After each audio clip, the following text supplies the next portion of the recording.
Properties के बारे में। तो सबसे पहला है फिजिकल स्टेट। तो फिजिकल स्टेट में क्या होगा कि जो लोअर अल्कोहल होता है, ठीक है, जो लोअर अल्कोहल होता है अप टू कार्बन 12, ठीक है, lower alcohol up to carbon 12 वो कलरलेस होगा, लिक्विड होगा एट रूम टेम्परेचर, ठीक है। अगर रूम टेम्परेचर में है तो वो कलरलेस एंड लिक्विड के फॉर्म में होगा, ठीक है। फिर लोअर अल्कोहल का जो होगा, lower alcohol has pleasant smell, ठीक है, बहुत ही प्लीजेंट स्मेल होता है, बर्निंग टेस्ट होता है, जो टेस्ट होता है वो बर्निंग टाइप का होता है। इंटरमीडिएट जो अनप्लीजेंट स्मेल होगा, जो इंटरमीडिएट बनता है वो अनप्लीजेंट स्मेल, जबकि हायर मेंबर्स जो होगा, higher members are odour odourless, जिसका कोई स्मेल ही नहीं है, और टेस्टलेस है, ठीक है, टेस्टलेस होगा। देन ब्रांच चेन जो होगा वो ओडोरलेस सॉलिड होता है। देखो जितना सिंगल चेन होगा, ठीक है, जितना भी सिंगल चेन होगा वो कलरलेस होता है। अगर उसमें कोई हायर मेंबर जुड़ जाए, मतलब हायर मेंबर अगर हो जाए सिंगल चेन और लोअर अल्कोहल, ठीक है, जैसा बहुत लंबा चेन नहीं है, लेकिन अगर लंबा चेन है, लॉन्गर चेन है, तो क्या हो जाएगा, ओडोर हो जाएगा और टेस्टलेस हो जाएगा, ठीक है। ओके, देन उसके बाद अगर उसमें ब्रांच जुड़ा हुआ है तो ब्रांच में क्या हो जाएगा, कोई स्मेल नहीं होगा, ओडोरलेस होगा एंड सॉलिड होगा, ठीक है। जैसे एग्जांपल में है tertiary butyl alcohol is solid, ठीक है।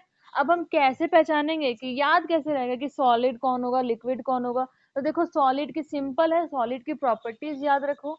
सॉलिड का प्रॉपर्टी क्या है कि सारे जो उसका मॉलिक्यूलर मॉलिक्यूल्स है, इंटरमॉलिक्यूलर जो फोर्सेस होगा वो बहुत ही स्ट्रांग होगा, बहुत ही टाइटली पैक्ड होगा। तो देखो हमें किसी भी चीज का स्मेल कब लगता है, हम किसी भी चीज को स्मेल कब कर सकते हैं, जब उसके जो पार्टिकल्स है वो बाहर की तरफ निकल रहे हैं, ठीक है। बहुत ही गहरी बात है, ध्यान समझना। हम किसी भी चीज को स्मेल कब कर सकते हैं, जब उसके पार्टिकल्स जो है उससे बाहर निकलता है, ठीक है। तो उस मतलब अपने मोशन में रहता है, ओके, और वो किसी और से रिएक्ट करे, तब जा करके उसमें स्मेल आता है, उसका टेस्ट होता है, ठीक है। वरना नहीं तो उसका कोई भी टेस्ट नहीं होता, ठीक है। जैसे फॉर एग्जाम्पल, जैसे तुम रूम में हो, ठीक है, तो सारे सारे सॉलिड में है, क्या ये कुछ स्मेल करेगा? हाँ, कब, अब कोई बोलेगा कि हाँ जब हम लोग रूम में घुसते हो, हम लोग घुसते हैं तो उसमें क्या होता है, हमें रूम में जो है गैस गैस टाइप का कुछ लगता है, लेकिन वो क्यों लगता है, क्योंकि वहां पहले से कोई रहता था, और जिसकी वजह से वहां पे ऑक्सीजन, कार्बन डाइऑक्साइड गैसेस तो होंगे ही। देन कहीं ना कहीं तो होल वगैरह होगा घर पे, या फिर कुछ वैसा गंदगी या इंसेक्ट्स होते हैं, ठीक है, जो वो भी कार्बन डाइऑक्साइड रिलीज करते हैं, ऑक्सीजन लेते हैं। तो जिसके वजह से क्या होता है, और वो जो गैस है वो उसी रूम में रह जाता है ना, वो बाहर तो निकलता नहीं है। इसीलिए जब जो है रूम पूरा पैक रहता है तो हमें वो थोड़ा बहुत स्मेल करता है। लेकिन अगर हम बोले, जनरल बोले, सॉलिड पार्टिकल में कोई स्मेल मैक्सिमम जनरली नहीं होता, ठीक है, जनरली उसमें कोई स्मेल नहीं होते। तो अब देखो यहाँ पे हम लोग ब्रांच का बात कर रहे हैं, तो ब्रांच में जो भी टर्शरी मॉलिक्यूल्स होते हैं, जैसे अगर तुम्हारे पास प्रोपेन है, प्रोपेन में सारे सारे ब्रांच लगे हुए हैं, या फिर तुम्हारे पास ब्यूटेन या पेंटेन है, पेंटेन में दो, एक मिथाइल ऊपर एक मिथाइल नीचे, दो दो दो ब्रांच लगा हुआ है, तो वो टर्शरी कहलाएगा। तो टर्शरी में क्या होता है, ये बहुत ज्यादा स्ट्रांग होगा, ठीक है। इसका जो शेप होता है, शेप तो बहुत ही छोटा होगा, जिसकी वजह से उन दोनों के जो फोर्सेस होंगे, मतलब इंडक्टिव फोर्स जो है बहुत ही स्ट्रांग होगा, और ये क्या बोलते हैं, बहुत ज्यादा स्टेबल भी होगा, ठीक है। लेकिन जो अगर लॉन्ग चेन होता है, लॉन्ग चेन में क्या होता है, वो उतना स्टेबल नहीं होते हैं, ठीक है। हम लोग जब इंडक्टिव इफेक्ट के बारे में पढ़ेंगे तब हम लोग इसके बारे में अच्छे से समझ में आएगा। चलो हम लोग थोड़ा सा इसके बारे में देख ही लेते हैं थोड़ा, ठीक है।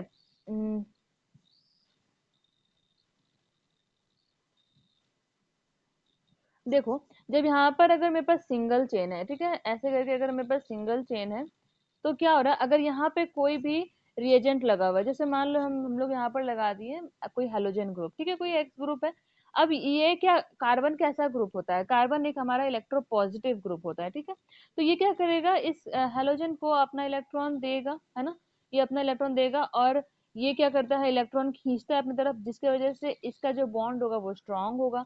तो ये क्या करेगा, ये थोड़ा ज्यादा इलेक्ट्रॉन देगा। जैसे जैसे हम दूर जाते जाएंगे ये कम दे होता जाएगा, ठीक है सर, यहाँ पे पॉजिटिव होगा। जैसे जैसे और दूर जाएंगे ये और कम होता जाएगा, 3 डेल्टा हो जाएगा। अब यहाँ पे बोलो, सब बोलो कि डेल्टा बढ़ रहा है तो ये घटता कैसे जा रहा है। तो डेल्टा का मतलब होता है, जैसे कि क्या बोलते हैं, चेंज इन एनर्जी, या फिर जो भी यहाँ पे ट्रांसफर, यहाँ पे एनर्जी का ट्रांसफर होता है, यहाँ पे चेंज इन एनर्जी हो रहा है। तो डेल्टा का मतलब तो और भी कम हो जाता है ना, इंटीग्रेशन डिफरेंशिएशन ये सब बहुत ज्यादा इसमें है।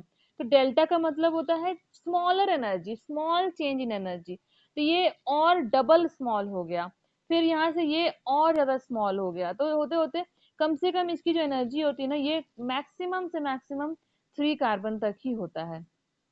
ओके, 3 कार्बन तक ही होता है। अब देखो, अब यहाँ पे क्या है, ये अब अगर यहाँ पर एक कार्बन ऊपर ब्रांच लग गया, और यहाँ से हम लोग क्या किए, यहाँ से एक कार्बन को हटा दिए। अब देखो यहाँ पे क्या है, नंबर ऑफ कार्बन तो सेम ही है, ठीक है, नंबर ऑफ कार्बन तो सेम है, लेकिन यहाँ पे एक ब्रांच लग गया। अब इसमें इसके इसके साइड टाइम पे क्या होगा कि कार्बन, ये वाला कार्बन तो इलेक्ट्रॉन देगा ही, प्लस डेल्टा होगा, इसके पास ये भी प्लस डेल्टा होगा, और साथ के साथ इसमें डबल डेल्टा, और इस कार्बन के पास भी डबल डेल्टा ही होगा। क्यों? क्योंकि इसके साथ ये ब्रांच जुड़ा हुआ और ये इसके नजदीक है, ठीक है ना। अब नेक्स्ट देखते हैं, अब ये यहाँ पे क्या है कि सरफेस एरिया कम हो गया ना, सरफेस एरिया कम हो गया। हम लोग देखेंगे सरफेस केमिस्ट्री अगर पढ़े होगे, या फिर मैं पढ़ाऊंगी तब देखना। तो क्या होता है कि इसमें भी बहुत सारा रीजन है, कि जैसे अगर हम लोग रेन होता है, तो रेन के टाइम पे, बारिश के टाइम पे जो बूंद गिरता है, बारिश का जो बूंद गिरता है नीचे आते थे, वो सर्कुलर शेप में क्यों गिरता है, पानी जो है बबल्स वगैरह भी बनता है, वो हमेशा सर्कुलर शेप में क्यों बनता है, ठीक है। सर्कुलर शेप में क्यों बनता है, वो इसीलिए बनता है क्योंकि जो भी एनर्जी होता है, जो भी ऑब्जेक्ट होता है, वो चाहता है वो स्टेबल कैसे होगा, कम से कम एरिया उसको अगर मिले तो वो ज्यादा स्टेबल होगा, ज्यादा स्ट्रांग होगा। उसी तरह से यहाँ पर अब हम लोग क्या करेंगे, अब हम लोग क्या करेंगे कि यहाँ से ये भी कार्बन यहाँ से हटा दो, और क्या करो, यहाँ एक कार्बन एंड यहाँ एक कार्बन। अब क्या होगा, ये इसी के साथ जुड़ा हुआ है, यहाँ पर भी प्लस डेल्टा, इसके पास भी प्लस डेल्टा, और इसके पास, मतलब ये इधर से भी बराबर एनर्जी दे रहा है, इधर से भी दे रहा है, एंड इधर से भी बराबर एनर्जी दे रहा है। तो यहाँ देखो, अब ये क्या हुआ, सरफेस एरिया और कम हो गया ना, तो जिसके वजह से ये इस हेलोजन ग्रुप को ज्यादा इंडक्टिव इफेक्ट मिल रहा है, ज्यादा इंडक्टिव इफेक्ट, तीनों साइड से इंडक्टिव इफेक्ट मिल रहा है। ये यहाँ पे ज्यादा स्टेबल होगा, है ना, टर्शरी में ये ज्यादा स्टेबल होगा क्योंकि इसको तीनों साइड से इलेक्ट्रॉन मिल रहा है। बात समझ में आ रहा है। और सिंगल चेन में क्यों नहीं होगा, सिंगल चेन में जैसे कि ये लिक्विड स्टेट में क्यों होगा, लिक्विड स्टेट का मतलब क्या होता है, लिक्विड स्टेट में मतलब कि जैसे हम लोग एक कंटेनर से दूसरे कंटेनर में भेजते हैं, तो वो अपना शेप चेंज कर लेता है ना, वो उतना स्ट्रांग नहीं होगा ना। तो रूम टेम्परेचर में कैसा होगा, वो लिक्विड स्टेट में होगा। और अगर बिल्कुल भी स्ट्रांग अगर नहीं है, वो और भी लंबा, पूरा लंबा चेन है, मतलब जो ये मेरा रिएजेंट है एक्स ग्रुप, जो ये रिएजेंट है इससे और दूर है, तब तो वो गैसियस स्टेट में ही होगा, मतलब उसमें उसके पास कोई भी इंडक्टिव इफेक्ट, कोई पॉजिटिव प्लस डेल्टा या माइनस डेल्टा उससे कुछ मिल ही नहीं रहा, कोई चार्ज, कोई इलेक्ट्रॉन उससे मिल ही नहीं रहा। ओके, तो ये तब जा करके वो क्या होता है, गैसियस स्टेट में होता है, ठीक है ना।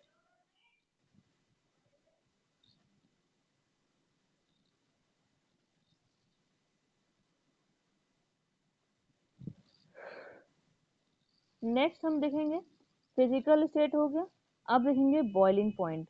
तो बॉइलिंग पॉइंट के लिए सबसे पहला बात याद रखना है कि बॉइलिंग पॉइंट किसका हाई होगा और किसका लो होगा, मतलब कब हाई होगा एंड कब लो होगा। तो सबसे पहले उसका प्रॉपर्टी के बारे में सोचो। बॉइलिंग पॉइंट में बॉइलिंग करेगा क्या, करता क्या है वो एक स्टेट से दूसरे स्टेट में कन्वर्ट करेगा। तो दो बॉन्ड है, ठीक है, मान लो कि वाटर है, ठीक है, वाटर का ही लेते हैं, H2O बॉन्ड है। तो H2O का मेरा बॉन्डिंग कैसा बनता है, H2O का बॉन्डिंग बनता है H प्लस और OH माइनस, इस तरह से बॉन्डिंग बनता है, ठीक है। या फिर ऐसा, और एक इस तरह से बॉन्डिंग बनता है इधर से, ठीक है, ये दो तरह से बॉन्डिंग बनता है। ये बॉन्ड कितना जल्दी टूट जाए, ठीक है, उसी पे बॉइलिंग पॉइंट डिपेंड करता है। अगर बॉन्ड जल्दी टूट जाता है और किसी और से जल्दी रिएक्ट कर जाएगा तो बॉइलिंग पॉइंट लो है। और अगर बॉन्ड जल्दी नहीं टूटता और किसी से रिएक्ट जल्दी नहीं करता तो मतलब बॉइलिंग पॉइंट बहुत ही हाई है। वो डिपेंड करता है। जैसे फॉर एग्जांपल अगर हम बोले हेलोजन ग्रुप का लें, तो fluorine, chlorine, bromine and iodine. Fluorine का बॉइलिंग पॉइंट बहुत बहुत बहुत हाई होता है।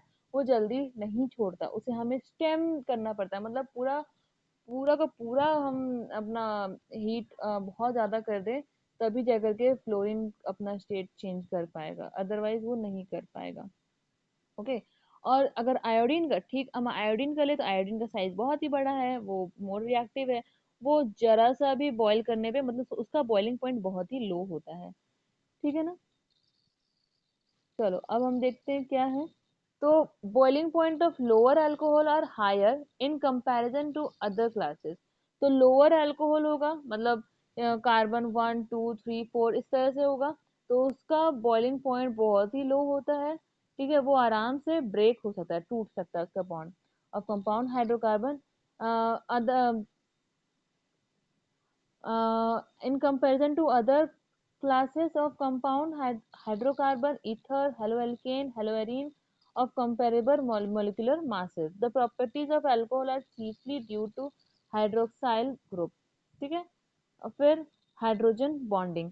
तो यहाँ पे क्या बोल रहा है कि जो लोअर अल्कोहल का बॉइलिंग पॉइंट बहुत ही लो होता है in comparison to hydrocarbon, ether, haloalkane and haloarene. Okay. तो बॉइलिंग पॉइंट अल्कोहल का कम होता है, बट हाइड्रोकार्बन, ईथर, हेलोएल्केन ये सब का बॉइलिंग पॉइंट बहुत ही हाई होता है, ठीक है ना। अब यहाँ पर क्वेश्चन आ सकता है प्रोपानॉल। ओके। प्रोपानॉल जो होता है वो कैसा होता है, उसका बॉइलिंग पॉइंट हाई होता है इन कंपैरिजन टू प्रोपेन, ठीक है ना, इन कंपैरिजन टू प्रोपेन। क्यों होता है? बिकॉज ऑफ, क्योंकि उसमें हाइड्रोजन एंड ऑक्सीजन जो है मिल करके हाइड्रोजन बॉन्ड बनाता है, उसके वजह से उसका बॉइलिंग पॉइंट जो है हाई होगा, ठीक है। Then boiling point increase with increase in molecular masses. Boiling point जैसे जैसे मॉलिक्यूलर मासेस बढ़ेगा वैसे वैसे बॉइलिंग पॉइंट इंक्रीज करेगा। In alcohol the boiling point decrease with increase of branching in carbon chain, ठीक है। अल्कोहल में क्या होगा, अगर ब्रांच बढ़ेगा तो बॉइलिंग पॉइंट डिक्रीज हो जाएगा, ठीक है ना। अब देखो यहाँ पे फिजिकल स्टेट में जो था अलग था, अगर ब्रांच होगा तो उसका प्रॉपर्टी क्या होगा, वो हाई हो जाएगा, है ना, वो ज्यादा हाई था।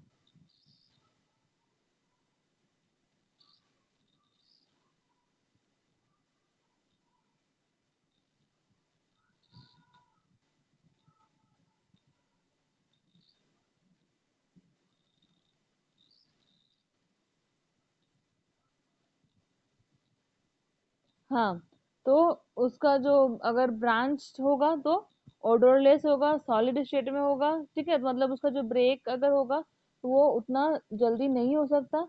लेकिन जैसे ही हम बॉइलिंग पॉइंट का बात करें तो वो उसमें उस कंडीशन में ठीक उल्टा हो जाएगा, जैसे ही ब्रांच बढ़ेगा उसका बॉइलिंग पॉइंट जो होगा वो डिक्रीज कर जाएगा, बॉइलिंग पॉइंट डिक्रीज हो जाएगा, ठीक है ना।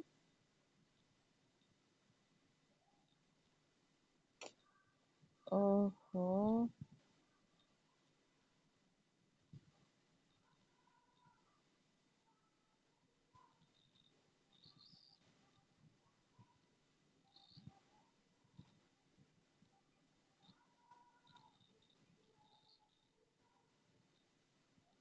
चलो ठीक है।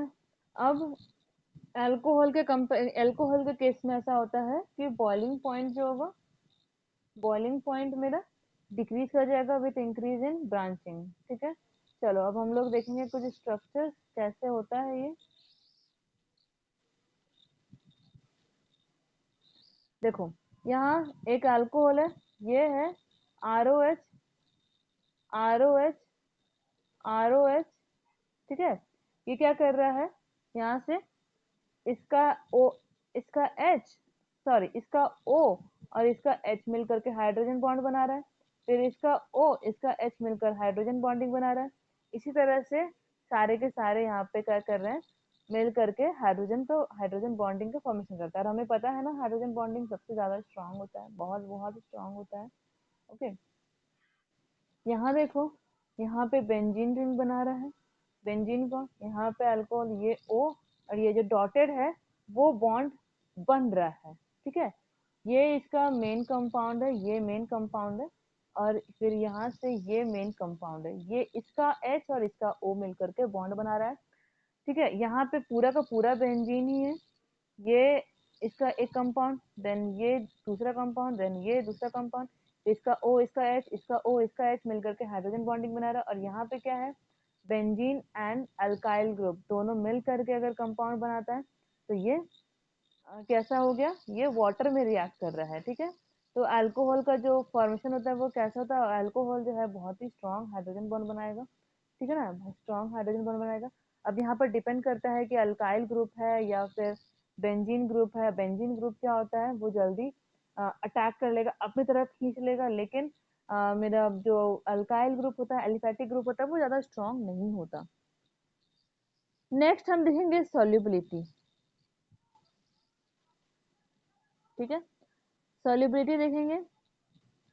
सॉल्युबिलिटी में क्या होगा, अब सॉल्युबिलिटी में देखो, यहाँ पर भी एक फैक्टर समझना है, सॉल्यूबल हो रहा है, सॉलिड अगर सॉल्यूट अगर सॉल्वेंट में सॉल्यूबल हो रहा है तो कब वो सॉल्यूबल होगा, तो जब उसके बॉन्ड ब्रेक होंगे और वाटर साथ घुलेंगे, तब जाकर के वो क्या होगा, सॉल्यूबल होगा।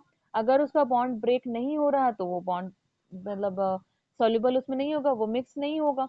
तो किसका बॉन्ड जल्दी ब्रेक हो सकता है वो हम देखेंगे यहाँ पर। तो लोअर अल्कोहल होगा या फिर जो थोड़ा वीक होगा उसके बॉन्ड इजीली ब्रेक हो जाएंगे। तो सबसे first three alcohol, first three alcohol are miscible with water in all properties due to hydrogen bond। Hydrogen bond की वजह से चाहे कोई भी प्रॉपर्टीज हो, फर्स्ट तीन अल्कोहल जो है वो मिक्स हो जाएगा। तो solubility decreases with increase in size, जैसे जैसे साइज बढ़ेगा, अल्काइल हो चाहे वो अराइल हो। ठीक है, और अराइल ग्रुप जो अल्काइल एंड अराइल ग्रुप जो होता है वो हाइड्रोफोबिक ग्रुप होता है। हाइड्रोफोबिक का मतलब जो पानी में जल्दी रिएक्ट नहीं करेगा। ओके, फिर देखो यहाँ पे क्या है, C H two C H two C H two. ठीक है, sorry C H three C H two C H two, ये क्या कर रहा है यहाँ पे, यहाँ वाटर से रिएक्ट कर रहा है, वाटर के साथ। अब यहाँ पर पहले वाटर के साथ ये ऑक्सीजन रिएक्ट कर ही रहा है, साथ के साथ इसके साथ भी और रिएक्ट होगा, इसके साथ इस ऑक्सीजन के साथ भी और भी वाटर से रिएक्ट करेंगे। ठीक है, तो ये क्या होगा, इसमें क्या दिख रहा है कि इजीली वो रिएक्ट कर जा रहा है। बट अगर यहाँ पे कोई बेंजीन ग्रुप होता ना, बेंजीन होता, ठीक है, तो यहाँ पे क्या होगा, यहाँ पे ओ एच है। ठीक है, ये कहाँ से रिएक्ट करता है, यहाँ ये क्या करता, ये सिर्फ एक ही साइड से वाटर यहाँ का अटैक कर सकता है, वो भी बहुत ज्यादा इसमें टेम्परेचर बढ़ाए तो ही हो सकता है, बाकी वो ना इधर से कर सकता है ना ही इधर से कर सकता है, वो सिर्फ और सिर्फ ऊपर से कर सकता है, अटैक कर सकता है एंड रिएक्ट कर सकता है, लेकिन बाकी किसी भी साइड से नहीं कर सकता। एक तो यहाँ पे क्या है कि ये इस बॉन्ड को ज्यादा बहुत टाइटली पकड़ कर रखेगा, और यहाँ पे रेजोनेंस होगा तो ये अपने में स्टेबल हो जाएगा और इस बॉन्ड को वो टूटने देगा ही नहीं। ठीक है, लेकिन जो अल्काइल ग्रुप होगा वो फिर भी चांसेस है यहाँ पे मिसिबल होने में। तो इसका जो अल्काइल ग्रुप ऊपर से लोअर सॉल्युबिलिटी होगा, तो सॉरी लोअर अल्कोहल होंगे, उसमें वो जल्दी सॉल्युबल हो सकता है। ठीक है ना, नेक्स्ट हम देखेंगे डेंसिटी के बारे में। डेंसिटी क्या होता है, डेंसिटी अब कितना वो अगर जैसे कि कोई भी पार्टिकल कोई भी ऑब्जेक्ट है वो अगर बहुत ही भारी है बहुत ही हेवी है तो क्या होगा, उसकी डेंसिटी ज्यादा अच्छी है। जो लाइटर पार्टिकल होंगे उसकी डेंसिटी कम होगी। तो alcohol, alcohol are lighter than water although density increase with increase in molecular mass, ठीक है। तो अल्कोहल जो होता है वो वाटर के कंपैरिजन में लाइटर होता है, और अगर जैसे जैसे मॉलिक्यूलर मास बढ़ेगा वैसे वैसे डेंसिटी बढ़ेगी। ये सारे फिजिकल जो प्रॉपर्टीज होते हैं, physical properties, boiling point, density, ये सब बहुत ही इंपॉर्टेंट है। क्वेश्चंस आएगा, तुम्हें अरेंज करना पड़ेगा कि इसकी डेंसिटी कितनी है, इसकी डेंसिटी ज्यादा है, सॉल्युबिलिटी, इसको अरेंज करो असेंडिंग ऑर्डर, डिसेंडिंग ऑर्डर। सो ये एनसीईआरटी बुक में तुम्हारे भर भर कर क्वेश्चन है, बहुत सारे क्वेश्चन है, उसको अच्छे से प्रैक्टिस करना है। सिर्फ वीडियो देखकर पढ़ करके नहीं होगा, ठीक है ना। जब तक क्वेश्चन प्रैक्टिस नहीं करोगे तो कोई फायदा नहीं है। चलो यहाँ पर हम देख रहे हैं क्वेश्चन है, arrange each set of compound in order of increasing boiling point. देखो आ गया ना क्वेश्चन, बॉइलिंग पॉइंट के अकॉर्डिंग यहाँ पे हमें अरेंज करना है। तो क्या क्या है, पेंटेन 1 अल, ठीक है, ब्यूटेन 1 अल, ब्यूटेन 2 अल, इथेनॉल, प्रोपेन 1 ऑल, मिथेनॉल, ठीक है। तो पेंटेन, अब हमें क्या देखना था, बॉइलिंग पॉइंट में हम लोग क्या क्या देखे थे, बॉइलिंग पॉइंट में जैसे जैसे ये लॉन्गर चेन होगा, लॉन्गर चेन होगा तो क्या होगा, बॉइलिंग पॉइंट इंक्रीज करेगा ना, बॉइलिंग पॉइंट इंक्रीज होगा। और जैसे जैसे अगर टर्शरी ग्रुप में बॉइलिंग पॉइंट बहुत ही हाई होता है, क्योंकि वो जल्दी ब्रेक ही नहीं होगा, टर्शरी में क्या होता है वो सॉलिड में रहता है, सॉलिड स्टेट में रहता है, ठीक है। तो इसको क्या करना है, इंक्रीजिंग ऑर्डर में अरेंज करना है। तो सबसे कम बॉइलिंग पॉइंट किसका होगा, यहाँ देखो पेंटेन 1 ऑल, तो सिंगल चेन है ना, सिंगल चेन है। फिर से यहाँ देखो, अब यहाँ पे तुम्हारा ब्यूटेन 1 ऑल है एंड ब्यूटेन 2 ऑल है। तो butane 1 all and butane 2 all के बीच में क्या होगा, ब्यूटेन ये कैसा है, 2 ऑल का मतलब ये ब्रांच में है, कैसा बनेगा, 1 2 3 4, ये ब्यूटेन हो गया।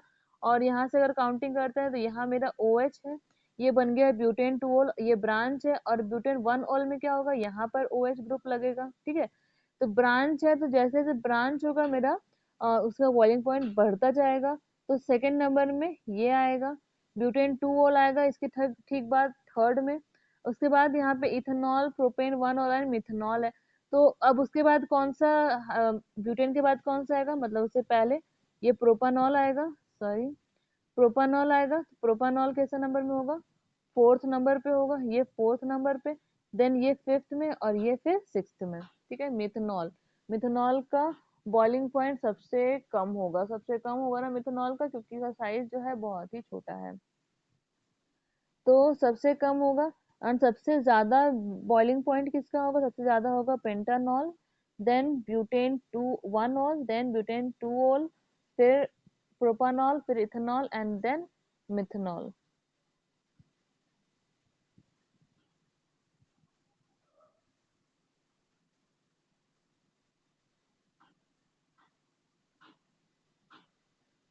नेक्स्ट देखेंगे pentane 1 ol, n butane, pentanal, ethoxy ethane, ठीक है। इथॉक्सी इथेन हम लोग देखे थे बॉइलिंग पॉइंट में क्या, कि अल्कोहल का जो है बॉइलिंग पॉइंट लो रहता है in comparison to ether, hydrocarbons, था ना ये। तो ये कैसा है, ये ईथर है, ठीक है। तो ये एक देखो यहाँ पे पेंटेन 1 ऑल और यहाँ पेंटानल है, ठीक है। तो अल्कोहल में क्या होगा, अल्कोहल का बॉइलिंग पॉइंट लो रहेगा, ठीक है। तो सबसे पहला में यही आएगा, उसके बाद पेंटानल, ठीक है।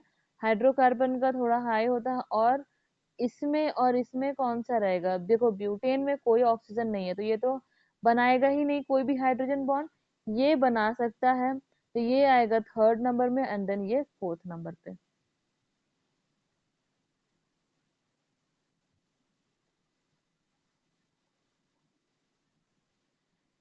नेक्स्ट है, give reason for higher boiling point of ethanol in comparison to methoxy methane. Ethanol का बॉइलिंग पॉइंट ज्यादा है in comparison to methoxy methane. सबसे पहला रीजन तो ये हायर कंपाउंड है इन कंपैरिजन टू इसके, ठीक है ना।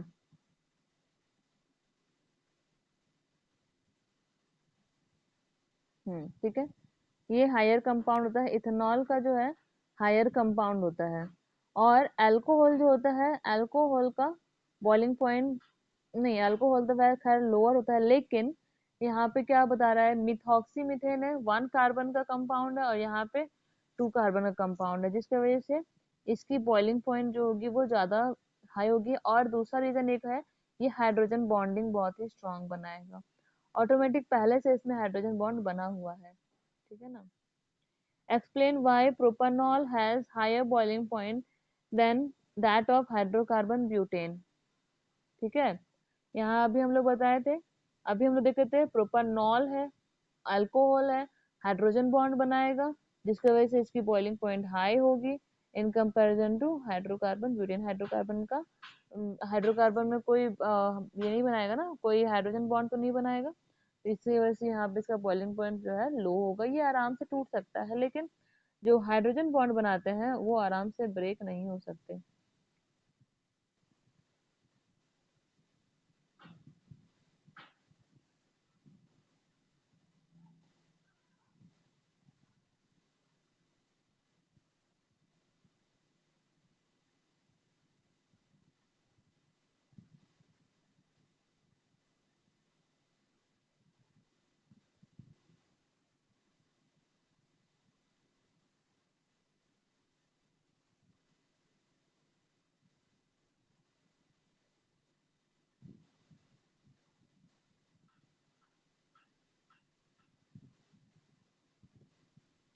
अब नेक्स्ट हम देखेंगे केमिकल प्रॉपर्टीज।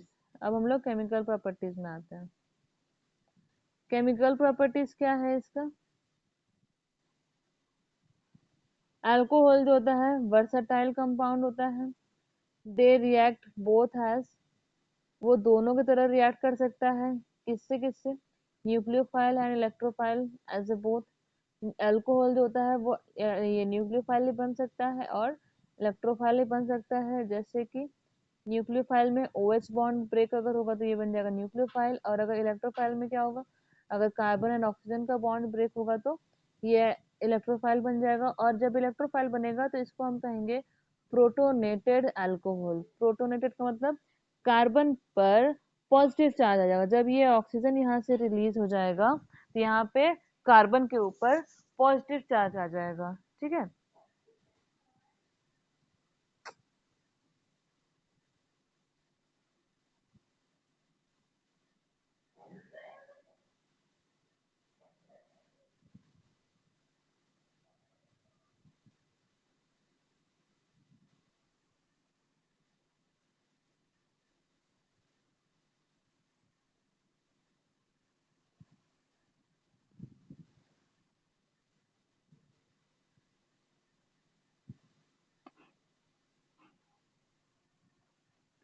देखो जैसे कि यहाँ पे हम देख रहे हैं, एक कंपाउंड है यहाँ पे, एक कंपाउंड है ये, है ना, अल्कोहल ग्रुप है।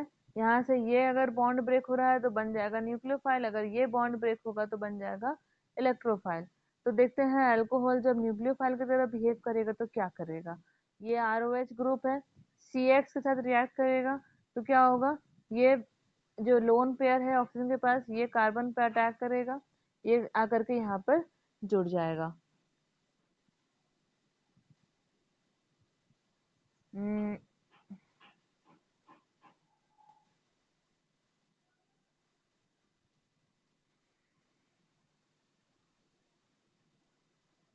यहाँ पर O है, ठीक है, ये O है।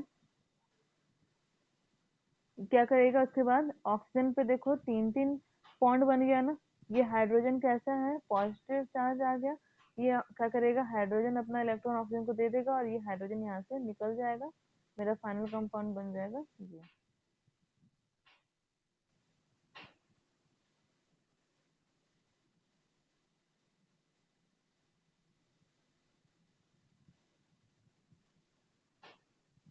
ओके, अब इसका कुछ एग्जांपल देखते हैं। ROH+ NU न्यूक्लियोफाइल, ठीक है, क्या बनाएगा, RONA और ½ H2 को बाहर निकाल देगा। ROH अगर B- से रिएक्ट करेगा तो क्या बनाएगा, BH और RO- को बाहर निकाल देगा, मतलब बाई प्रोडक्ट मेरा BH एंड RO-।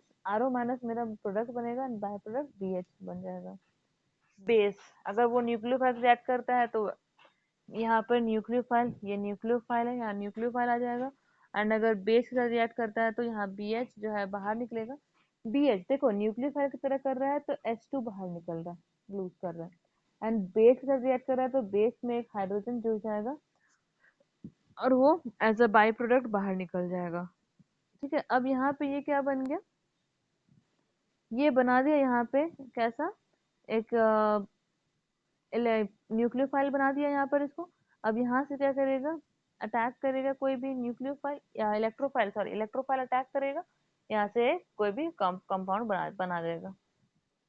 ठीक है,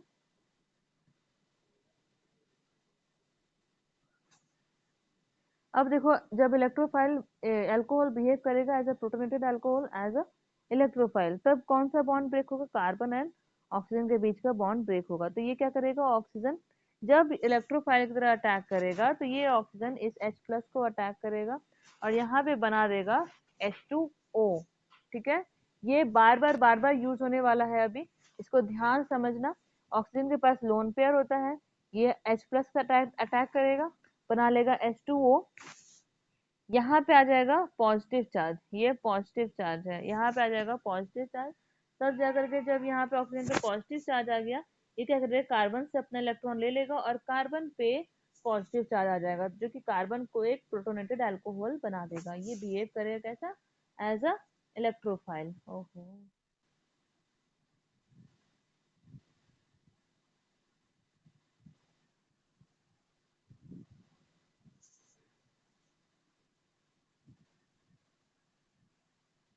ठीक है, अब देखो क्या हुआ, यहाँ पे ब्रोमीन अटैक कर रहा है, ब्रोमीन यहाँ पर अटैक करेगा, ब्रोमीन यहाँ अटैक करेगा कार्बन पे और यहाँ से ये अपना इलेक्ट्रॉन लेकर के यहाँ से चला जाएगा और ब्रोमीन यहाँ पर आकर के जुड़ जाएगा।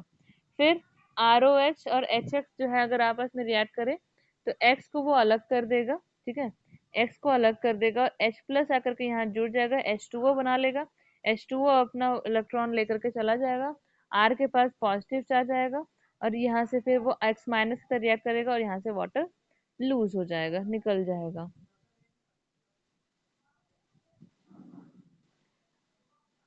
ठीक है,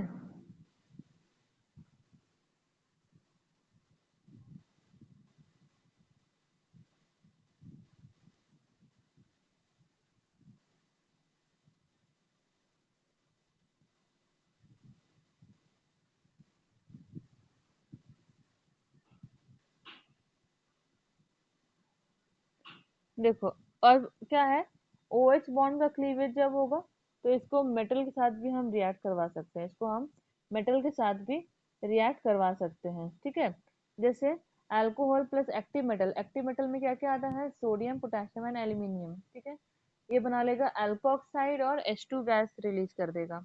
एग्जाम्पल देखते हैं, ROH है, इसका ये बॉन्ड ब्रेक होगा, Na बना लेगा RONA और प्लस हाफ H2O रिलीज कर जाएगा। अब देखो acidity of alcohol, acidity of alcohol जो होता है वो एम्फोटेरिक की तरह बिहेव करता है। अभी हम लोग देखे ना, एज अ न्यूक्लियोफाइल और as a electrophile both behave करता है। अब यहाँ पे क्या है, हम लोग एक बार क्या किए थे, न्यूक्लियोफाइल के साथ रिएक्ट करवाएं और एक बार बेस के साथ भी करवाएं। तो ये जो अल्कोहल होता है वो एसिड के साथ भी रिएक्ट कर सकता है एंड साथ के साथ वो बेस के साथ भी रिएक्ट कर सकता है। जो compound, the compound which when react with both as a acid and a base, ठीक है, the compound is called amphoteric। Okay, इस कंपाउंड को, तो अल्कोहल को हम लोग एम्फोटेरिक नेचर का कहते हैं, अल्कोहल जो होता है वो एम्फोटेरिक नेचर का होता है। तो देखेंगे ROH जब Br माइनस कर रहा है तो ये क्या कर रहा है, यहाँ पे वीक एसिड है ये। ठीक है, RO माइनस और HBr यहाँ पे रिलीज कर जाएगा। जब ROH HX के साथ या HBr के साथ रिएक्ट करेगा तो यहाँ पे X माइनस रिलीज कर जाएगा और यहाँ पे वाटर बना लेगा, फिर ये वाटर निकल जाएगा और यहाँ पे R के पास प्लस आ जाएगा, यहाँ पे RO के पास माइनस आ जाता है। ठीक है ना, तो जब वो एसिड के साथ रिएक्ट कर रहा है या फिर एक एसिड की तरह बिहेव कर रहा है तो यहाँ पे आ जाएगा RO माइनस, और जब वो बेस की तरह रिएक्ट कर रहा है या फिर बेस की तरह बिहेव कर रहा है तो यहाँ पे आ जाएगा R प्लस। R के पास ये एक कार्बोकेटायन बन जाएगा, ये एक कार्बोकेटायन बन जाएगा। ठीक है, देखेंगे यहाँ पे ROH, इसमें क्या होता है, H के पास होता है प्लस डेल्टा एंड इसके पास माइनस डेल्टा। ये ऑक्सीजन क्या करता है, R से पूरा भर भर कर इलेक्ट्रॉन लेता है, क्योंकि ये तो एक इलेक्ट्रोनेगेटिव है। और हाइड्रोजन यहाँ से अपना इलेक्ट्रॉन देता है, तो जिसके वजह से जो R ग्रुप है वो कैसा शो करता है, वो प्लस आई इफेक्ट शो करता है, ठीक है। तो ये क्या बनाता है, ये बनाता है तुम्हारा, ये किसके वजह से होता है, क्यों होता है ऐसा। तो due to polar nature of OH bond is the reason of acidity of alcohol. तो अल्कोहल के एसिडिटी का रीजन क्या है, OH बॉन्ड में जो पोलर नेचर बनता है, पोलर नेचर होता है, ठीक है। OH में ही ना पोलर नेचर होगा, R में तो देखो ज्यादा इलेक्ट्रॉन मिल रहा है, लेकिन हाइड्रोजन से उसको उतना नहीं मिल रहा है, तो यहाँ पे कैसा नेचर शो कर रहा है, यहाँ पे पोलर नेचर शो कर रहा है। तो अब यहाँ पे एग्जांपल लेंगे हम 1 डिग्री, 2 डिग्री एंड 3 डिग्री में क्या होगा। तो जब अगर 1 डिग्री होगा तो ये सबसे ज्यादा एसिडिक होगा, सबसे ज्यादा एसिडिक होगा, लेकिन जब ये 3 डिग्री में होगा तो लेस एसिडिक होगा, ठीक है। 1 डिग्री में ज्यादा एसिडिक होता है एंड 3 डिग्री में लेस एसिडिक होता है, ये बीच का है। उसके बाद वीकर एसिड जो होता है वाटर के कंपैरिजन में, वो वीक एसिड होता है, मतलब वाटर के कंपैरिजन में भी वो वीक एसिड होता है, वो इतना वीक होता है।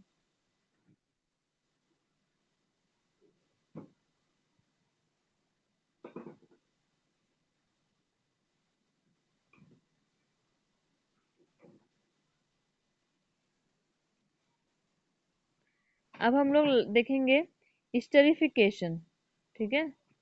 स्टरीफिकेशन देखेंगे अब हम लोग। तो स्टरीफिकेशन जो होता है वो रिवर्सिबल नेचर का होता है। अल्कोहल कार्बोक्सिलिक अल्कोहल जब रिएक्ट करेगा कार्बोक्सिलिक एसिड से या फिर एसिड क्लोराइड से या एसिड एनहाइड्राइड से, तब वो बनाता है ईस्टर, ठीक है। देखेंगे एग्जाम्पल, जब ROH, इन सारे के केस में O और H का बॉन्ड ही ब्रेक हो रहा है, ठीक है।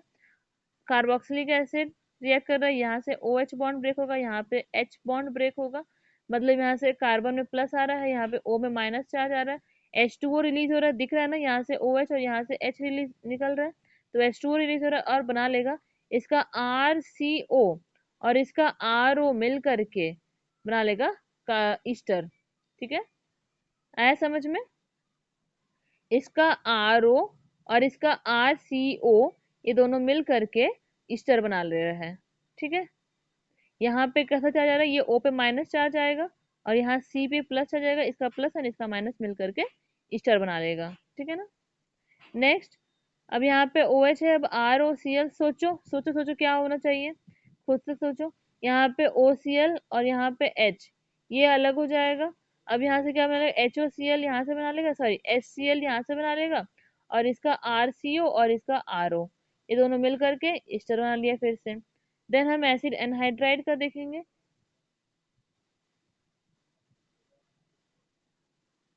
एसिड एनहाइड्राइड का देखेंगे, यहाँ देखो ये एसिड क्लोराइड है, ठीक है। जब हम RCOO में H की जगह पे Cl जोड़ दें, इसको हम बोलते हैं एसिड क्लोराइड, ठीक है। उसके बाद अगर हम Cl के जगह पे फिर से CO जोड़ दें, अगेन CO जोड़ दें, तो इसे हम कहेंगे एनहाइड्राइड। एनहाइड्राइड मतलब क्या होता है, एनहाइड्राइड मतलब, हाइड्राइड मतलब वाटर, एनहाइड्राइड मतलब पूरा सूखा हुआ। ये किसका एग्जांपल होता है, तुम्हारा ड्राई ऐश का एग्जांपल है। ऐश जो होता है वो बहुत ही सूखा सा होता है ना। तो यहाँ से फिर से वही सेम चीज, OH बॉन्ड ब्रेक होगा, ठीक है। फिर यहाँ से क्या, अब यहाँ पे क्या ब्रेक होना चाहिए, यहाँ पे हमें सिर्फ और सिर्फ इतना ही चाहिए, RCO ही चाहिए।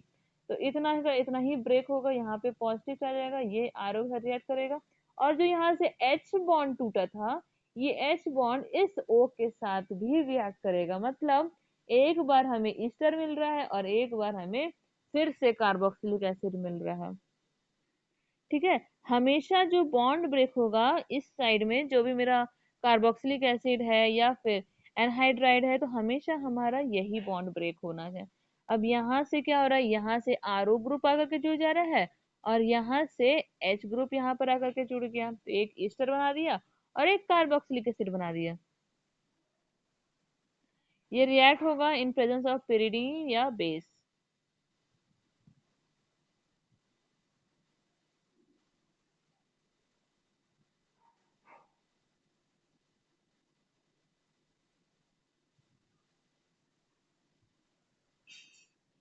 अब हम लोग देखते हैं एक का मैकेनिज्म देख लेते हैं, ठीक है।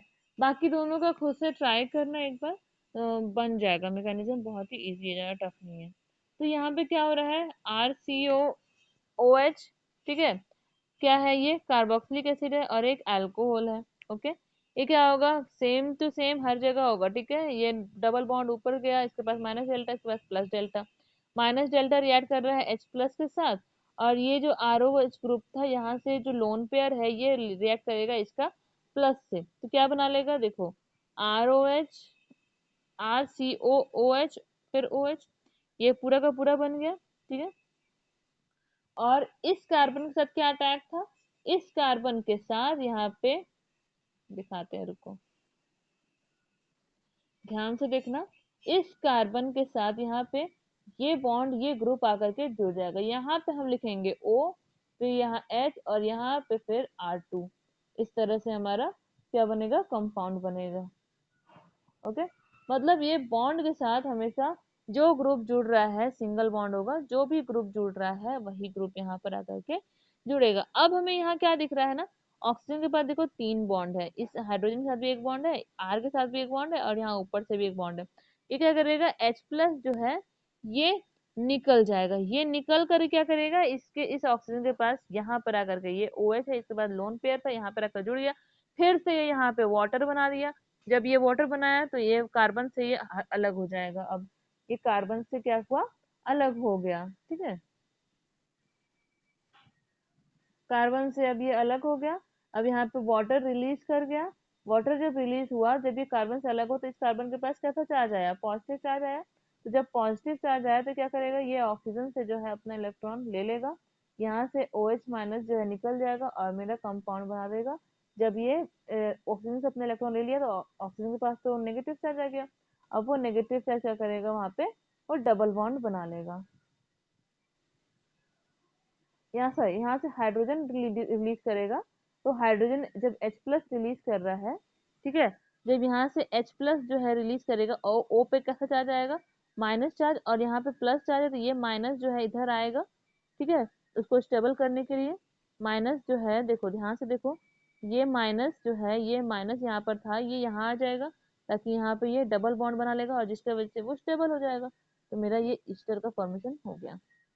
प्रैक्टिस करना अच्छे से एक बार, और जहां नहीं समझ में आए तो you can ask me the question in the comment box. Next question देखेंगे, नेक्स्ट देखेंगे टॉपिक ग्रिगनार्ड रिएजेंट। अब ग्रिगनार्ड रिएजेंट में क्या है, ग्रिगनार्ड रिएजेंट में रिएक्शन होता है ROH अल्कोहल ग्रुप का RMgS के साथ और बनाता है RH और MgOR,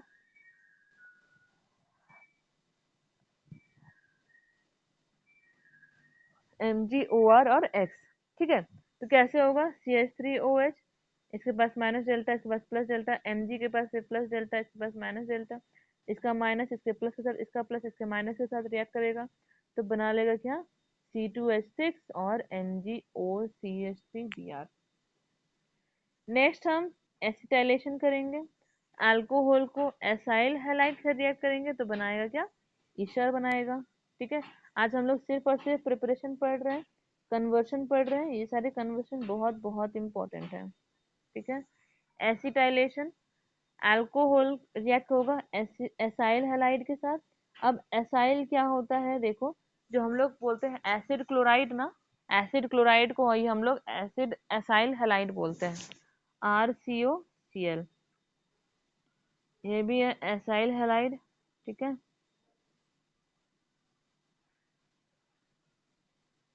ROH, यहाँ पे OH O और H के बीच का बॉन्ड ब्रेक हो रहा है, ठीक है, O और H के बीच का बॉन्ड ब्रेक हो रहा है, ROH के साथ रिएक्ट करेगा तो क्या होगा, यहाँ पे ये बॉन्ड ब्रेक होगा, यहाँ से ये बॉन्ड ब्रेक होगा, ये दोनों आपस में आकर के जुड़ जाएगा, C के साथ OR ग्रुप जुड़ जाएगा, C के साथ OR ग्रुप जुड़ गया, और HCl यहाँ से रिलीज हो जाएगा, ठीक है, HCl रिलीज हो गया।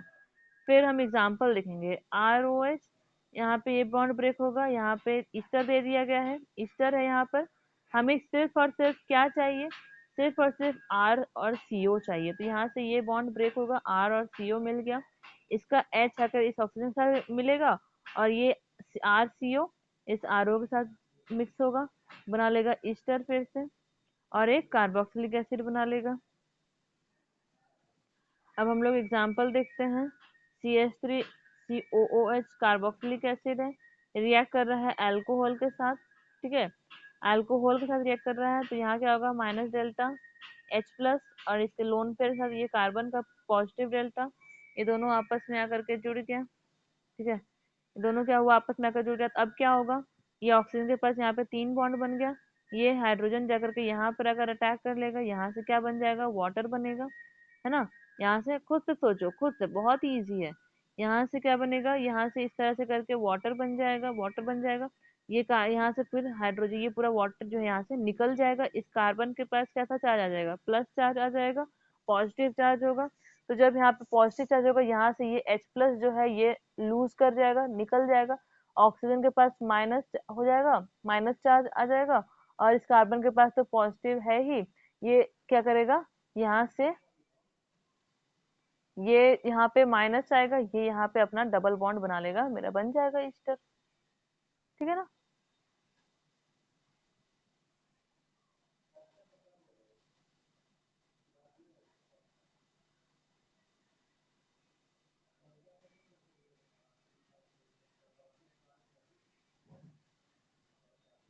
लास्ट आज का लास्ट टॉपिक है कार्बन और बॉन्ड के बीच में जो क्लीवेज होगा। अभी हम लोग O और H के बीच का बॉन्ड क्लीवेज देख लिए। कार्बन और ऑक्सीजन के बीच जो बॉन्ड क्लीवेज होगा, तो ये क्या होगा, हाइड्रोजन हैलाइड के साथ रिएक्ट करेगा, इसमें क्या आता है, ल्यूकास टेस्ट होगा, और न्यूक्लियोफिलिक रिएक्शन। ठीक है, न्यूक्लियोफिलिक रिएक्शन होगा यहाँ पर। R और O के बीच का जो बॉन्ड ब्रेक होता है, वो उसमें कैसा होता है, न्यूक्लियोफिलिक रिएक्शन होता है, सब्स्टिट्यूशन रिएक्शन। ठीक है, तो कैसे कैसे होगा, ROH रिएक्ट होगा HX के साथ, बना देगा RX, और इन प्रेजेंस ऑफ ZnCl2। तो ल्यूकास टेस्ट का जब भी बात हो, ये रिएक्ट करता है इन प्रेजेंस ऑफ ZnCl2 के साथ ही, और वाटर रिलीज करता है। फिर ROH रिएक्ट करेगा HX के साथ, यहाँ पे क्या होगा, ये जो मेरा फर्स्ट रिएक्शन होगा, ये फास्ट होगा, और ये रिएक्शन जो होता है ये रिवर्सिबल होता है, यहाँ पे रिवर्सिबल लिखा हुआ है। यहाँ बना लेगा, वाटर बना लेगा, ये वाटर यहाँ से रिलीज होगा, कार्बन के पास पॉजिटिव चार्ज, फिर X माइनस यहाँ से अटैक करेगा, कार्बन RX बना लेगा। यहाँ कैसा आ गया, देखो पॉजिटिव चार्ज, यहाँ वाटर रिलीज हो गया, फिर R प्लस और HX माइनस आपस में जुड़ेगा, बना लेगा RX। अब यहाँ पे हम लोग रिएक्टिविटी देखते हैं कैसे कैसे होता है। HI का सबसे ज्यादा हम लोग देख चुके हैं, कई बार सुन चुके हैं। HI आयोडीन जो होता है वो हाईली रिएक्टिव होता है, मोस्ट रिएक्टिव होता है, तो HI सबसे ज्यादा रिएक्टिव होगा, देन HBr, देन HCl, फिर HF। ठीक है, फिर 3 डिग्री ज्यादा अच्छे से रिएक्शन करेगा, then 2 degree, and then 1 degree. Okay,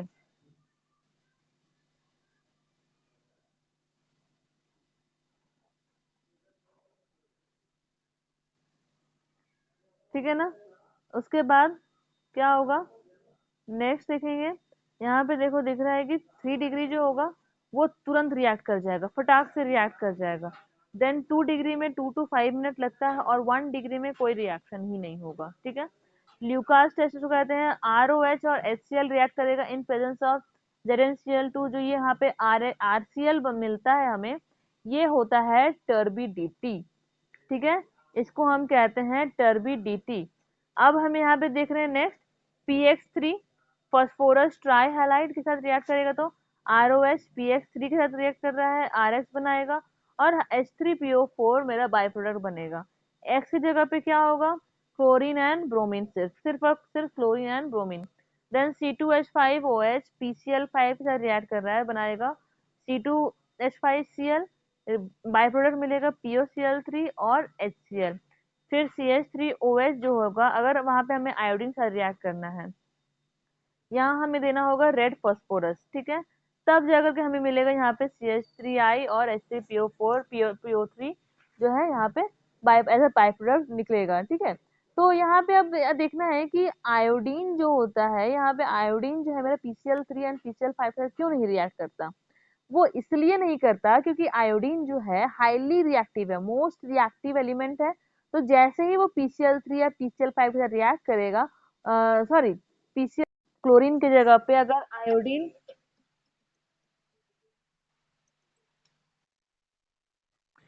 ठीक है, तो वहाँ PCl3 में क्लोरीन की जगह पे आयोडीन इसलिए नहीं है क्योंकि आयोडीन जो होता है वो मोस्ट रिएक्टिव होता है, और जो फास्फोरस होगा वो खुद ही वो आयोडीन को अपनी तरफ वो मतलब खा लेगा, एक तरह से खा लेगा उसको, और वो उसको छोड़ेगा ही नहीं, वो उसको किसी और से रिएक्ट करने देगा ही नहीं। ठीक है, इसीलिए हम लोग क्या करते हैं, आयु के या तो आयोडीन का मॉलिक्यूल से रिएक्ट करवाते हैं या फिर HI के साथ हम लोग रिएक्ट करवाते हैं ताकि वो आयोडीन को छोड़ दे। ठीक है ना।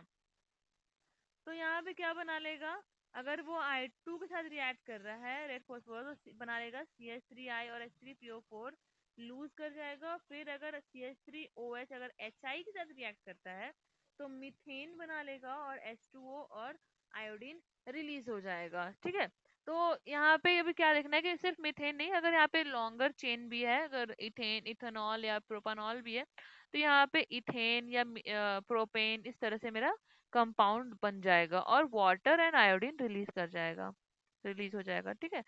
नेक्स्ट हम देखेंगे थायोनाइल क्लोराइड। जब SOCl2 जो अगर रिएक्ट होता है तो क्या बनेगा, अगर ROH SOCl2 के साथ रिएक्ट करेगा in presence of pyridine, pyridine जो होता है वो माइल्ड बेस होता है, बना लेगा क्या, RCl बना लेगा, और SO2 और HCl रिलीज कर जाएगा, और SO2 जो होता है वो कैसा होता है, पॉइजनस होता है। ठीक है। CH3CH2OH, यहाँ पे क्या हो रहा है, SOCl2 है, ठीक है, इसके पास माइनस डेल्टा, इसका सल्फर के साथ प्लस डेल्टा, सल्फर सल्फर के पास प्लस डेल्टा होता है ना। तो ये क्या करेगा, यहाँ पे इलेक्ट्रॉन ऊपर चला जाएगा, ये यहाँ लोन पेयर है, लोन पेयर इस प्लस डेल्टा के पास जाएगा। ठीक है। प्लस डेल्टा यहाँ पे बना लेगा O के साथ, ये यहाँ पर आकर के O के साथ जुड़ गया, और यहाँ से क्या होगा, एक क्लोरीन जो है यहाँ से जहाँ पे कार्बन सॉरी सल्फर के पास 3 बॉन्ड आ गया, जबकि होना चाहिए था 3, 2 ही होना चाहिए था। एक क्लोरीन यहाँ से निकल जाएगा, ये क्लोरीन यहाँ से एक निकल जाएगा, देन अगेन सेम प्रोसेस होगा, फिर यहाँ से क्लोरीन निकलेगा। ठीक है। फिर यहाँ से क्लोरीन निकलेगा तो क्या होगा, यहाँ पे मेरा एक एक करके सारा क्लोरीन निकल जाएगा, देन उसके बाद यहाँ पे अटैक करेगा क्या, हमारा पिरिडीन अटैक करेगा, तो क्या होगा यहाँ पे, क्लोरीन जो होगा ये क्लोरीन आकर के ये SO, ठीक है, यहाँ से क्या होगा, देखो यहाँ पे ध्यान से देखना, ये दिख नहीं रहा यहाँ पे ऑक्सीजन के पास क्या आ गया, ऑक्सीजन के पास प्लस चार्ज आ गया। ठीक है। तो जब ऑक्सीजन के पास प्लस आ जाएगा तो ये कार्बन से अपना इलेक्ट्रॉन यहाँ पर ले लेगा। ठीक है। कार्बन से अपना इलेक्ट्रॉन ले ले तो कार्बन के पास कैसा चार्ज आ जाएगा, पॉजिटिव। अब जो यहाँ पे ये क्लोरीन निकला था, ये क्लोरीन आकर के यहाँ पे जुड़ जाएगा कार्बन के साथ, क्योंकि कार्बन कैसा बन गया, कैटायन बन गया है, पॉजिटिव चार्ज आ गया, तो यहाँ से निकल जाएगा SO2, और ये H और ये Cl आपस में जुड़ जाएगा, HCl by product as a by product बन जाएगा। ठीक है। तो मेरे पास कैसा बन गया, एक हेलो अल्केन कंपाउंड बन गया। ठीक है। तो आज के लिए इतना ही रखते हैं, और जितना हो सके सारे प्रिपरेशंस को अच्छे से प्रैक्टिस करना है। ठीक है। सारे रिएक्शंस को अच्छे से प्रैक्टिस करना है, प्रिपरेशन को कन्वर्शन एग्जाम में बहुत ज़्यादा आते हैं। ठीक है। सारे एनसीईआरटी बुक जितने हो सके एनसीईआरटी बुक को सॉल्व करो। Thank you.